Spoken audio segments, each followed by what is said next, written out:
Tonight, a moment on Capitol Hill stopped the room cold, not because of protocol, but because of grief, anger, and a demand for basic humanity. Into fatal ICE shooting. The gentlelady from Texas is recognized to strike the last word. Yes, Mr. Chair, I'd ask to strike the last words. Gentlelady is recognized. Thank you so much. It is so hard to sit here sometimes because I didn't come to Congress to write laws or to do things that are hurting people. I'm just asking if there's any decency or heart or courage on that side of the aisle. The fact that a woman was killed, she was shot in her head, and y'all are pretending like nothing happened. I remember when Charlie Kirk got killed.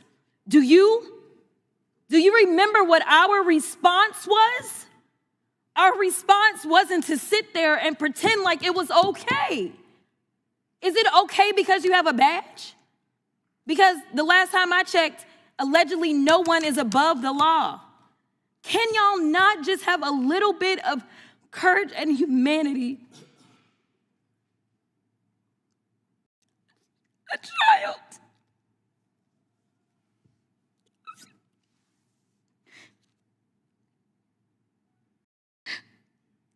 A child has lost her mom.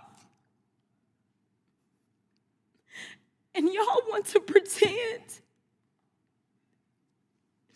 that it is okay. I am asking if there is anyone that will stand for the very people that elected us and sent us to Congress. You tell us things like, well, the immigrants are bad, and so we got to get all these bills because the immigrants are the ones that are causing the harm, they're bringing the crime. The mayor of Minneapolis told y'all to get the fuck out. Yet y'all are the ones, it is this administration that is bringing crime to their streets. That's what's happening. It's the third incident where somebody has dropped an F-bomb in this committee, including the video. I'm sorry. Including the video that we had to watch earlier. Are your princess ears okay? Is it profanity? The committee's ears are House of Representatives. The committee. You are about the fact that a woman. Are you House of Representatives. The gentlelady. Are we offending your princess ears? Are they that soft? All members will. Maybe some of the kids out there. Mr. Chairman, it is the gentlelady's They're killing time. them. Kids. It is the gentlelady's time. Let's let her have her time. It is the gentlelady's time. Would you stop the clock for a moment? Okay, and I'll restore that. The chair will remind all members that the person controlling the time is not to be unreasonably interrupted.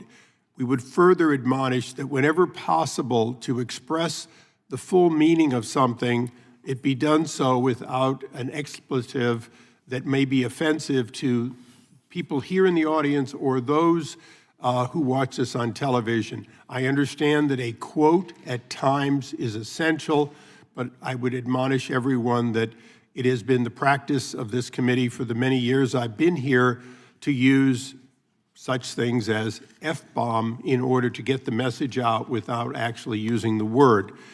Notwithstanding that, the gentlelady will be recognized for this time plus an additional 20 seconds. The gentlelady may continue. Thank you, Mr. Chair. Long story short, we are sitting in judiciary and no one on that side of the aisle seems to care that this particular person, whose name we don't know at this point, became the judge, jury, and executioner. I don't know how you square that. And then we're sitting here literally in markup for a bail funds bill. When I first ran for office, it was in the midst of yet another lynching by law enforcement in Minneapolis. At that time, it was George Floyd. I remember working as a pro bono criminal defense attorney to help protesters that were being arrested. There were more than 600 protesters that were arrested in Dallas. There were churches that came together to make sure that there were bail funds.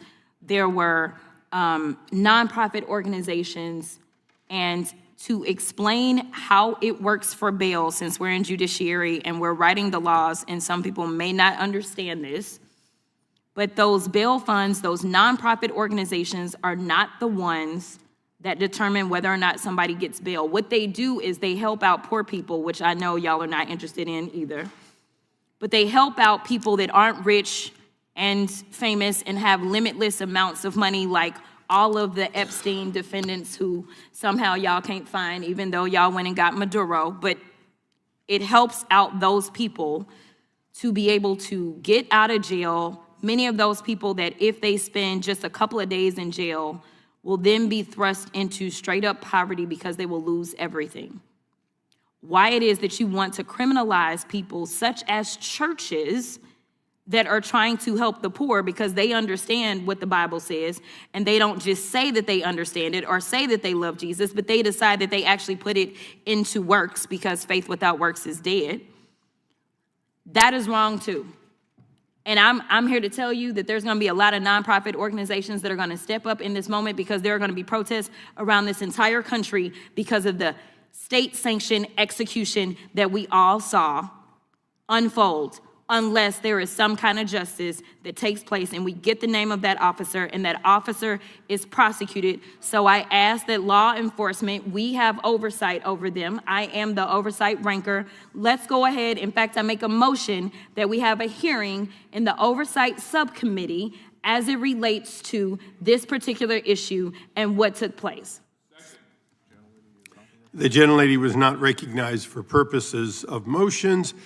Does anyone else seek recognition? Seeing no others. During a congressional hearing on immigration enforcement, Congresswoman Jasmine Crockett of Texas delivered an emotional statement following a fatal ICE shooting, and what unfolded revealed far more than a heated exchange.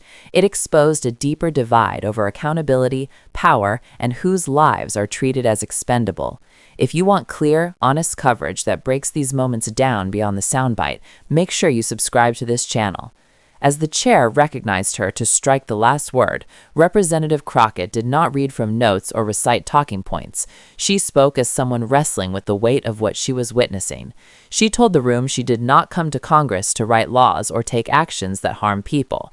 That line matters because it cuts against a growing cynicism about politics. She was reminding colleagues and viewers alike that public service is supposed to protect life, not normalize its loss. At the center of her remarks was a woman who had been shot in the head and killed during an ICE operation, a mother, a human being. Crockett's frustration was not only about the killing itself, but about the reaction, or lack of one. She accused members on the other side of the aisle of acting as if nothing had happened, as if the death required no pause, no outrage, no moral reckoning.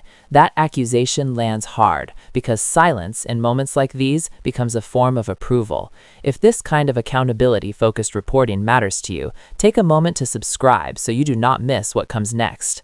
Crockett then drew a comparison that many viewers may not immediately catch the significance of. She referenced a past high-profile killing and reminded the room that when that happened, lawmakers did not shrug or move on. There were statements, hearings, and demands for justice. Her point was not about partisan loyalty, but about consistency. She asked a question that has echoed through American history. Is it acceptable simply because the person who pulled the trigger had a badge? That question goes to the heart of the rule of law, the idea that no one is above it, not even those tasked with enforcing it. The emotional core of her statement came when she spoke about the child left behind, a child who lost her mother. In that moment, the conversation shifted from policy to consequence. Immigration debates often stay abstract: numbers, borders, enforcement statistics. Crockett forced the room to confront the human cost. One life lost does not disappear into a report. It ripples through families and communities. If you value coverage that puts people, not just politics, at the center, remember to subscribe. She also challenged a familiar narrative, the claim that immigrants are the source of crime and chaos. Crockett flipped that framing, pointing out that local leaders in Minneapolis had explicitly told federal authorities to leave. According to her argument, the instability did not arrive with immigrant families, it arrived with aggressive federal action. This is an important distinction because it reframes the debate. It asks whether enforcement tactics themselves can become a source of harm rather than protection. The moment escalated when profanity became a point of order in the committee. Rather than backing down, Crockett called out what she saw as misplaced priorities. She questioned whether members were more offended by a swear word than by the killing of a woman. Her remarks about delicate sensibilities were not just rhetorical heat, they were a critique of selective outrage. It was a reminder that decorum can sometimes be used as a shield to avoid confronting uncomfortable truths. If you want more analysis that explains why these moments matter beyond the clip, subscribe now. What this exchange ultimately reveals is a broader struggle over accountability in law enforcement and immigration policy. It shows how quickly discussions can shift away from victims and toward procedural distractions, and it highlights the role of lawmakers who are willing to disrupt that shift, even at personal or political cost. This was not just a fiery speech. It was a demand that Congress remember who it serves, the people who sent them there, including those who cannot speak anymore because they were killed. Whether you agree with Representative Crockett or not, the questions she raised are ones the country continues to wrestle with. Who is protected by the law? Who is held accountable? And whose lives are treated as worthy of outrage? For continued coverage that goes deeper than the headline and helps you understand what these moments really mean, make sure you subscribe. Stay informed and stay engaged.